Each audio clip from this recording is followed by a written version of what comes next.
Assalamualaikum warahmatullahi wabarakatuh. Teman-teman, kita akan membahas tentang masalah bagaimana hukumnya orang puasa gosok gigi pakai pasta, atau kalau kita biasa nyebut pakai odol, namun odol itu sebenarnya adalah sebuah merek. Pertama, perlu kita ketahui bahwa gosok gigi memang hukumnya sunnah. Kenapa sunnah? Karena ini bagian disamakan dengan siwak. Siwak itu memang kesunahannya pakai kayu arok, yaitu kayu yang sama jenisnya dengan yang dipakai oleh Rasulullah. Namun seumpama tidak pakai kayu arok, itu bisa memakai benda apa saja, yang penting kasar, sehingga sikat gigi yang kita pakai setiap hari itu kasar, sama hukumnya dengan siwak. Asalkan saat kita menggunakan atau sedang gosok gigi, kita niati bersiwak, sehingga kita mendapatkan kesunahan siwak. Nah, orang puasa ini hukumnya siwak adalah tetap sunnah mulai pagi sampai zuhur. Namun setelah zuhur, mulai matahari bergeser ke arah barat, berarti mulai masuk waktu zuhur sampai maghrib, ini ulama beda pendapat. Dalam kalangan Syafi'iyah, pendapatnya sebagian ulama mengatakan hukumnya gosok gigi setelah matahari bergeser ke arah barat ini adalah makruh. Kenapa makruh? Karena orang berpuasa itu ketika sudah mulai beranjak siang, puasanya sudah semakin panjang, biasanya mulutnya semakin bau. Sedangkan dalam satu hadis dikatakan, la khalufu famis shaimi atyabu 'indallahi min rihil misk. Bau tidak sedapnya mulutnya orang yang berpuasa menurut Allah itu lebih wangi dari minyak kasturi. Nah, bau mulutnya ini kalau dihilangkan, maka kesedapan minyak kasturi akan menjadi hilang. Ini diantaranya Imam Rafi'i dan ulama-ulama lain begitu. Namun Imam Nawawi sebagai mujtahid tarjih dalam mazhab Syafi'i itu memilih untuk tidak makruh, sehingga kalau menurut Imam Nawawi baik sebelum zuhur atau setelah zuhur hukumnya sama saja, tidak masalah.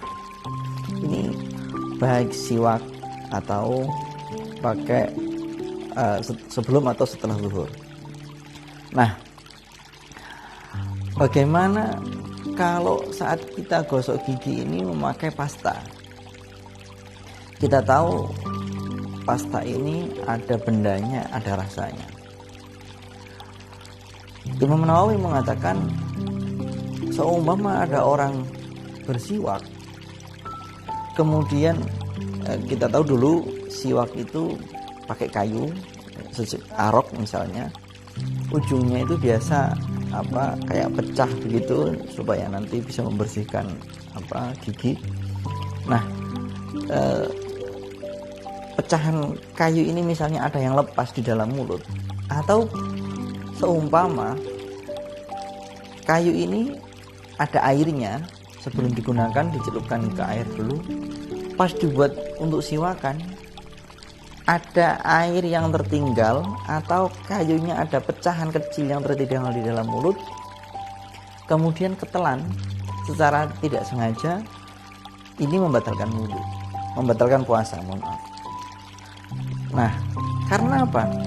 Karena kesunahannya itu adalah hanya siwak, dan lazimnya siwak itu tidak ada yang tertinggal di dalam, tidak ada airnya, kayunya tidak pecah, itu yang lazim. Berbeda nanti kalau masalah berkumur, nanti berbeda lagi. Sekarang kalau orang gosok gigi pakai sikat gigi, namun masih ditambah dengan pasta gigi bisa menjamin atau tidak pasta giginya ini tidak ada yang tertelan di dalam mulut, di dalam rongga tenggorokan. Kalau bisa memastikan, maka tidak ada masalah. Apabila secara tidak sengaja ada yang tertinggal atau ketelan, maka itu membatalkan puasa. Begitu. Para teman-teman, bagaimana solusinya? Apakah orang puasa terus kemudian nggak gosok gigi, sehingga bagi orang yang bergumul dengan masyarakat nanti akan tidak enak ketika berbicara atau apa, kurang enak? Solusinya adalah usahakan kalau ingin gosok gigi memakai pasta, lakukan ketika setelah sahur, sebelum masuk waktu subuh, atau kita biasa dikasih rambu-rambu waktu imsak. Itu memakai pasta gigi tidak ada masalah. Namun dalam rangka hati-hati, seumpama tidak bisa menjaga karena ini pasta gigi ada rasa dan lain sebagainya, sedangkan dalam mazhab Syafi'i itu orang mencicipi makanan meskipun tidak tertelan itu hukumnya makruh, tapi tidak membatalkan puasa, tapi makruh. Nah, kalau orang siwakan memakai pasta gigi, otomatis itu kayak orang mencicipi makanan. Minimal standarnya seperti itu, minimal itu makruh, berarti minimal makruh.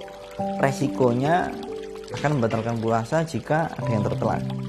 Sehingga apabila setelah masuk waktu subuh belum gosok gigi, silakan gosok gigi pakai kayu arok atau pakai sikat gigi, namun tanpa siwak. Boleh teman-teman memakai sikat gigi pakai pasta asalkan bisa memastikan tidak tertelan. Lalu apakah sama antara gosok gigi dengan berkumur? Sebagian orang mengatakan berkumur setelah zuhur ini juga dimakruhkan. Kalau urusan berkumur, ini ulama tidak ada perbedaan pendapat. Semua sepakat bahwa berkumur bagi orang puasa hukumnya tetap disunahkan dalam wudhu. Perlu dicatat, dalam wudhu. Di luar wudhu, jika tidak ada kepentingan apa-apa, berkumur kok ada yang tertelan, tersisa, misalnya orang masukkan air berkumur, ada sisanya ketelan, maka membatalkan puasa meskipun tidak sengaja. Namun kita tahu dalam wudhu orang tetap disunahkan untuk berkumur 3 kali, karena taslih 3 kali, berkumur pertama, kedua, ketiga. Karena ini perintah syariat, dalam kaidah dikatakan aridho bisyai ridhon bima yutawalladu min, aridho bisyai ridho bima yutawalladu min. Ini kalau tuntutan berkumur ini tetap disunahkan, berarti punya resiko. Resikonya seumpama yang dikeluarkan itu tidak full total 100%, ada sisa walaupun sedikit, 1 tetes 2 tetes, tidak sengaja tertelan, maka dimaafkan selama pada batasan 3 kali saja. Apabila orang wudhu kumurnya sampai 5 kali, yang tertelan yang keempat dan yang kelima misalnya, maka wudhunya puasanya batal karena resiko dari luar tuntutan syariat. Kalau tuntutan syariat yang sunnah, ini yang 3 ini, gitu. Nanti akan lari lagi misalnya dalam masalah orang mandi juga begitu. Akan kita jelaskan insyaallah di lain kesempatan. Wallahu a'lam bishawab. Assalamualaikum warahmatullahi wabarakatuh.